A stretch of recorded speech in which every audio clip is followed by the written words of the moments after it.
All right, what is going on, everybody? How is everybody doing today? Welcome back here today to Just Ballin', where today I want to just talk for a little bit about the De'Aaron Fox three-team deal that went down yesterday. So, De'Aaron Fox is now a San Antonio Spur. It's funny because after the Luka Doncic trade, it's kind of like, whoa, it doesn't feel the same. If this trade came first, like if this trade came down, I'll say on like Friday, I feel like the NBA would be like talking about this for days. Like this would be the talk of the town. But obviously with Luka Doncic getting traded to the LA Lakers, that's all people want to talk about. And I totally get that. And that's obviously like the biggest bombshell we will ever get for a while in the NBA. Like, I don't know if we'll ever top that in our lifetimes. That's how big it was. But this trade, fairly big, that we're going to talk about because I did make a video on the Straw channel about it. But I think I've had a day to like think, I guess like a night to sleep on it, and I want to go into it a little bit. So the Spurs get De'Aaron Fox and Jordan McLaughlin.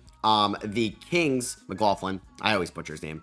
The Kings are going to get Zach LaVine, Sidi Sissoko, 3 first-round picks that we'll get into, 3 second-round picks, and then the Bulls are getting Zach Collins, Trey Jones, Kevin Huerter, and they get their own pick back that was top 10 protected this year, and that could eventually dwindle over the years in terms of protections, which there's probably a good chance that could go to the San Antonio Spurs, the way that the Bulls are playing this year, and if they kept LaVine, this is a way they can get it done.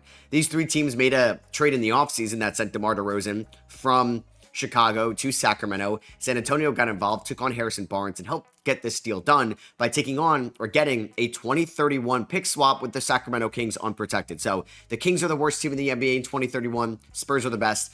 They swapped their picks. Now, what is insane about this Kings deal is the way they handled the draft pick situation. So Fox, still a really good player, right? De'Aaron Fox, he's 27 years old. He's under contract this year and next year. Now, maybe him saying that he only wants to go to the Spurs lost a ton of leverage for Sacramento in this deal, but I feel like they could have gone a little bit more draft pick wise. Like, I think they could have, 4 first round picks were used in this deal, 3 went to Sacramento. I just thought they could get a couple better first round picks here. So the initial trade sent Charlotte's 2025 first. Well, the big thing about that Charlotte 2025 first is the Charlotte Hornets are 12-34. They're the 14th seed in the Eastern Conference.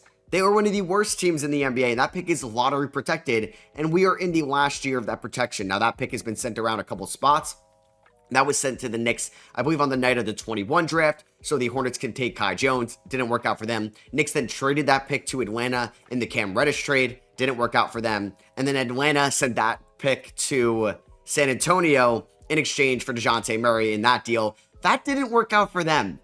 So I'm noticing a trend here with the Charlotte pick, so we'll see if this works out for Sacramento. Or actually, that would mean that the Spurs may get the cursed end of this, and it's not going to work out for them. That would be kind of crazy for this to end. But yeah, that pick becomes 2 seconds. So basically, this deal sent 5 second-round picks to Sacramento and 2 first-round picks. So they get that 2027 Spurs pick in this deal, which I also don't love either. Like, the Spurs have Wemby, they have Fox, they have a great young core that they didn't have to even move in this deal. In Castle, Vassell, Johnson, so on. Like, it's a bunch of names. We'll see how far these guys get close to their ceiling. Keldon Johnson, maybe not likely to hit it, but notable contract in this deal. I'm surprised the Bulls, like, could have maybe gotten Keldon Johnson in this deal, maybe not. Maybe they didn't want Keldon Johnson, and I get that. He's committed a lot of money. And then you also get Minnesota's 2031 first, which probably has more value than 2027 San Antonio, just because of Anthony Edwards. I don't know. Anthony Edwards, if he's going to be in Minnesota, I also think they're going to be a pretty good team till then. Now, if they had like Ant and Cat, maybe I'd feel a little bit better about that. And this team is going to look a lot different next year with Randall being a free agent, Nickeil Alexander-Walker being a free agent, Naz Reid being a free agent, and Anthony Edwards can become a free agent in the summer of 2029. So who knows? Maybe they're not going to be there. And that was the pick that San Antonio got by trading them Rob Dillingham on draft night. So that's the one pick that may have value in here because this Charlotte pick is 2 seconds. San Antonio in 2027, I assume, is going to be a playoff team with Wemby, Fox, and whoever they get by then. And then 3 seconds. I just didn't love that. Now, if you compare Zach LaVine to De'Aaron Fox, they're really not too different this year. Like, De'Aaron Fox, I think offensive production-wise, 25, 5, and 6 on 47, 32, 83 splits. Zach LaVine's averaging 24 points, so about 1 less than Fox, 0.2 rebounds less, 1.5 assists less per game, but he's shooting better from the field, way better from 3, 44% from 3 compared to Fox's, and he's doing that on 7 attempts a night. And then he's also shooting 80% from the free throw line. So in terms of pure shooting, Zach LaVine is an upgrade for the Sacramento Kings team because the Kings could use some floor spacing. It is funny that they end up pairing up DeMar DeRozan and LaVine again. Obviously, they spent a couple years in Chicago, and now they're both on the Kings. And the Kings this year, they're currently 9th in offensive rating, 18th in defensive rating. I don't really see this team really losing a ton of offense from this deal. It's just that Fox is 2 years younger than LaVine, almost 3.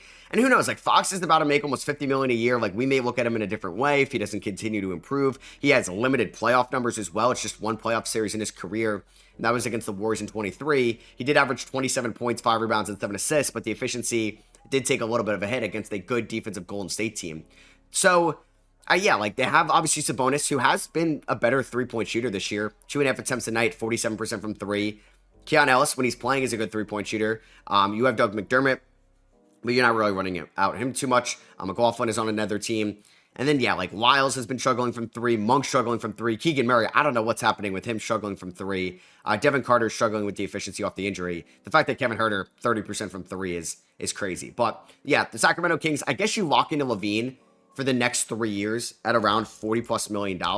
And then Fox was going to have to make a little bit more in 2 years, even though he's 2 years younger. So the team did try getting LaVine when he signed with the Bulls in the summer of 2018. That is when Sacramento gave him like $70 million across like 4 years. I think it was this exact deal, right? It was 4 years at $19.5 million per year. And then Chicago matched that, which we didn't really know if they were going to be doing. And Zach LaVine in 2018 was coming off a season of 16.7 points per game. So shout out to Sacramento realizing there could be a breakout star on the way.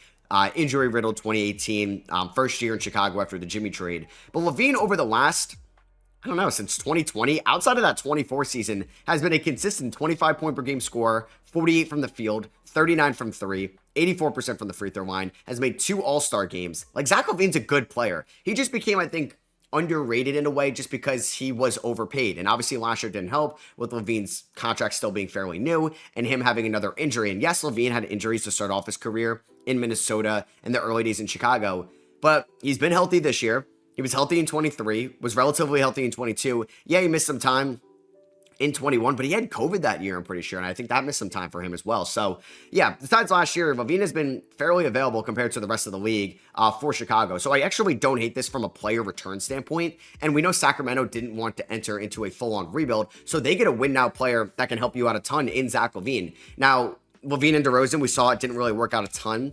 in Chicago. I wonder if there would be a DeRozan trade, but then it gets really complicated. Like, I think LaVine and Monk, I'm excited to see operate as a point guard because I do think he can excel there. 5.9 assists on the year, and we've seen him really develop the playmaking, the court vision, the ball handling ability in the half court as the lead initiator over the last 2 years, 3 years. Like, since coming to Sacramento, they did a great job finding him in 22. I just didn't like the draft pick capital going back to Sacramento. Like I said, I guess we're just going to talk about Sacramento first. I think Sacramento could make another move. I would love for this team to be a Brandon Ingram team if DeMar DeRozan wasn't on the team. Like, I was on a run today, and I kind of came up with this idea in my head, but I'm like, does it really work out? It would send basically DeMar DeRozan to Detroit. I know you got to pay him for the next 2.5 years, but I don't know, man. Like, him and Cade would be fun. You're basically getting there with Tim Hardaway Jr. going to go to the Pelicans. So you're going from Tim Hardaway Jr. to DeMar DeRozan. And Ingram, I actually wanted to see, if this worked out financially. Ingram goes to Sacramento, and Ingram fits that timeline a little bit more. So the Kings would have to cut $5.5 million from this deal, which makes sense because they can easily throw in a Trey Lyles in this deal. And we could send Trey Lyles to, I assume the Pelicans would want him, right? Yeah. So this could be a deal. Like, this is a fun idea. Basically sending DeMar DeRozan to Detroit. Yeah, I don't know. I like this. I'm going to just, drop that a little bit. But could the Kings do that? Because Ingram fits the timeline a little bit more than Sabonis and LaVine. And I think, like, wow, voice crack right there. I'll leave it in. But I think LaVine and Ingram could actually be, like, a high-powered offensive duo. Like, these guys have been pretty efficient most of their careers. I just raved about LaVine's efficiency. And then if we go to Brandon Ingram's efficiency, like, Ingram, 46, 37, 85 splits this year in a small sample size. But since he got traded to the Pelicans, he's shot 47 from the field, 37 from 3 on 5 attempts, good free throw shooter, good half-court playmaker. I would love to see this, but obviously it doesn't really make a lot of sense with DeRozan there. But if you can maybe get, like, I mean, you would probably have a lot of money allocated to LaVine, Ingram, and Sabonis, and could that big three do much? Either way, though, I think that could be something. I do. That's something I would like to see Sacramento pivot to. I think they got to make another deal if they want to be serious about contending this year. Because you look at Sacramento, they're currently 24 and 24, 10th, last playing tournament spot, and that's with Golden State right there tied with them. Are they going to make a move? San Antonio just got better, so I think you got to worry about your pick this year too. It's top 12 protected, so maybe you don't mind getting that pick. Maybe you get insanely lucky in the lottery. Obviously, Cooper Flag would change the trajectory of this team, but I think Sacramento's got another move to make. I think that's a fairly big move because I know they've been linked to like Cam Johnson and Kyle Kuzma. Now, if we went to Cam Johnson real quick, how do we get to that 22 million? Like, I don't think they want to move Monk. You would have to do DeRozan basically, or you would have to do like Trey Lyles. Yeah, it's really tough to get there. And I don't think you should move Monk right now. I think they should move DeRozan here. And maybe if it's not going to be for Ingram, maybe it's for Cam Johnson. I think a team like Detroit would take a chance on DeRozan. I don't know if Atlanta would, just because, I mean, for Atlanta, they don't own their first round pick this year. Atlanta's been one of the worst teams over the last 2 weeks. And Jalen Johnson's out for the year. They're 5 games under 500. And you look at them right now, they're the 9th seed.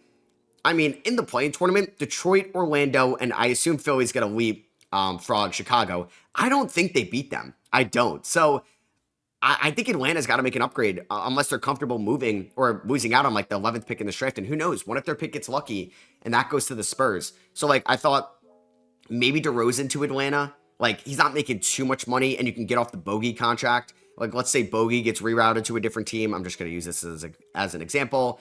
This would not work as Atlanta's would be hard cap. So they would have to do something here. 1.7 million. Yeah, like, so like something that's an idea. And maybe if like Detroit didn't want DeRozan just because of the long-term money, like we could do something like this. I mean, the Pelicans, I don't know if they'd want Clint Capella this year, but say Ingram goes to Sacramento. We're getting crazy here. I did not think it was going to get this crazy. We could say Hardaway Jr. to the Pels. We could say Clint Capella to the Pels. I don't know. I'm just kind of playing around here. Jamal Robinson-Earl to the Kings. Obviously DeRozan to the Hawks. And then we could send Bogey to the Pistons. They get a little bit more shooting. I don't know. This wouldn't work out. There would be cut 29 million from the Kings. Okay, because no. Who do I not have? Maybe that glitched out. Yeah, there we go. I got to cut 5 million from the Kings. So yeah, you could probably send Lyles to Detroit as well. Am I cooking here? I don't know. 4-team trades really make my head scratch sometimes. Yeah. Kings get Ingram and Jamal Robinson-Earl. Hawks get DeRozan. I don't know if they want somebody like DeRozan, but he can help you for the rest of the year. And he's like a veteran around Trey, but obviously he's not going to be hitting down or shooting threes. Detroit gets Bogey and Lyles. Maybe they'd get some draft compensation. Maybe they'd get a first. I don't know if New Orleans would want this expiring. Like, yeah, they would need a young player in this trade. I don't know if they can get Sasser. I don't know if they can get Kobe Buffkin. Could Brandon Ingram just end up going to the Hawks? I don't know. I think Sacramento, my final take on them, they got to make another move this year. And I'd like to see them move on from DeRozan and get a little bit more on that timeline in a way. But maybe they think DeRozan, LaVine, and Sabonis can do something, even though DeRozan, LaVine, and Vucevic didn't do much. But Sabonis, a lot better than Vucevic. So for San Antonio, what a home run trade. The fact that the players you threw in this deal were Zach Collins, Trey Jones, and Sidi Sissoko, and you didn't have to touch any of your prime young pieces is kind of fascinating. Really is. Like, you didn't have to move Castle. We thought he could be involved. We thought Vassell could be involved. Maybe Jeremy Sohan. They didn't even have to include Julian Champagny. They didn't have to include Chris Paul in any way, shape, or form. They didn't have to move Keldon Johnson. They didn't have to move Malachi Branham either. Like, how did they not get Branham out of this just to get him in a new scenario? Because he is a good three-point shooter. I'm surprised that they gave up as little as they did. And if we look at the Spurs cap sheet going forward, let me just pull this up. Spurs spot track. Like, if we look at their multi-year salary cap, it's kind of nice. It is. You can see basically here, let me just show you guys real quick. Fox, I mean, he's going to be making probably $50 million on that new extension starting 27, but they have the Barnes contract to still move at $18 million. They do have all these young pieces they can move as well. Keldon Johnson at 17.5, Vassell at 27. Like, this team could get really interesting if the Spurs wanted to make a big-time move. I just got done recording the Fox Spurs rebuild, and I was wondering, like, would they be the Zion team? Like, do they think Zion and Wemby could coexist in the front court? Doesn't help your floor spacing, but you can get there. I don't even know if you'd have to give up Vassell because of all the draft picks you own. Like, say if you do get Zion, I'm sorry, it would probably have to be Jeremy Sohan. I'm just having fun here. That wouldn't work financially. You'd have to cut $4 million. Boom. I know who's making $4 million. Oh no, that's Blake Wesley next year. So I don't know. We could just throw in. I'm going to throw in Chris Paul for shits and gigs. They wouldn't want Chris Paul, but we're just doing that. And then you have all these draft picks you can move. You can move Atlantis first this year. You can move Atlantis swap next year. You can move Atlantis first in 27. You can move the Boston first rounder in 28 that you got for Derek White. You can move the Dallas first round pick that got some value in 2030. And you can move the Minnesota pick as well. I think they can go after a big name. Maybe they would aim higher than that. Maybe they would aim for Devin Booker if he ever became available. And then you're throwing Castle and Vassell on the table in picks.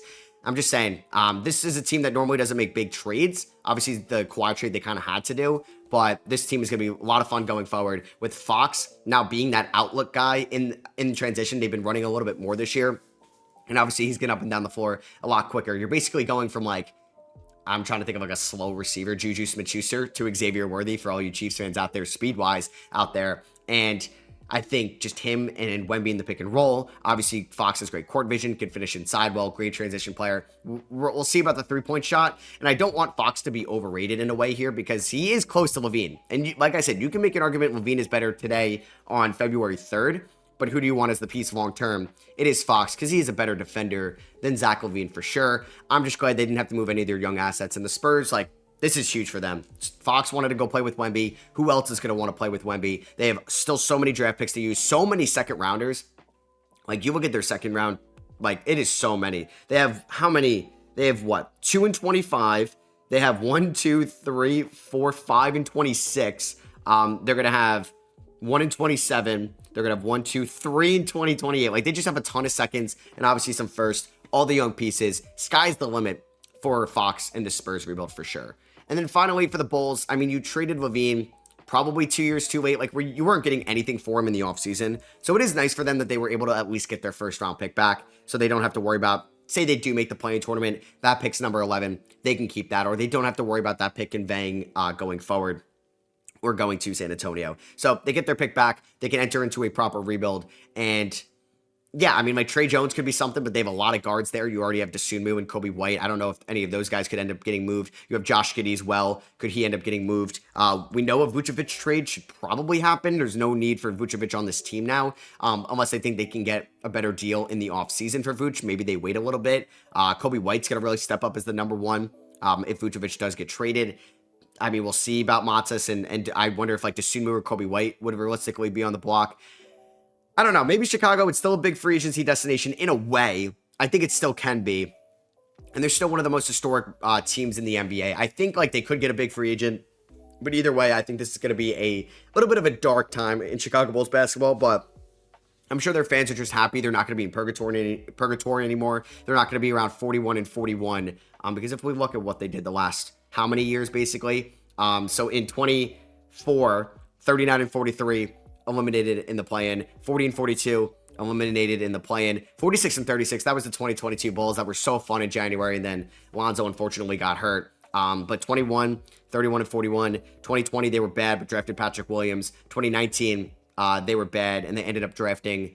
Who did they draft in 2019? Kobe White. So they did a good job there for sure. But yeah, the Bulls. I mean, they tried to go a little bit all in with DeRozan and Vooch and LaVine and Lonzo, and it worked for a couple months, but never really did, as they were a rebuilding team in 18 and 19 post Jimmy Butler. When they ended up getting like Wendell Carter Jr., they had Markkanen, they had LaVine, Chris Dunn, and yeah, we're gonna I think see another Bulls rebuild. Maybe they get rewarded.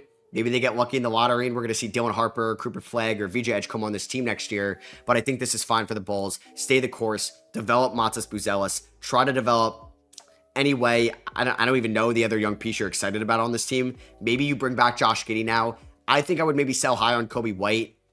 I think I would try to sell high on Dosunmu as well, but I get that you wanting to re-sign them, but they're both free agents at the end of next year. But I'm just glad Chicago is finally entering into a rebuild. So let me know what your guys' thoughts and opinions are on this Fox 3-team trade. Who do you think won it? Who do you think lost it? Where do you think Chicago or San Antonio or Sacramento needs to go moving forward? And yeah, if you guys did enjoy it, appreciate you dropping a thumbs up. Let me know in the comments what you guys think. And then if you guys also want to get this in an audio version if you're maybe driving or walking or anything like that. Links in the YouTube description to Apple Podcasts and Spotify. And if you're listening over there, just know I appreciate you a ton. And I'll catch you guys in the next one. Peace.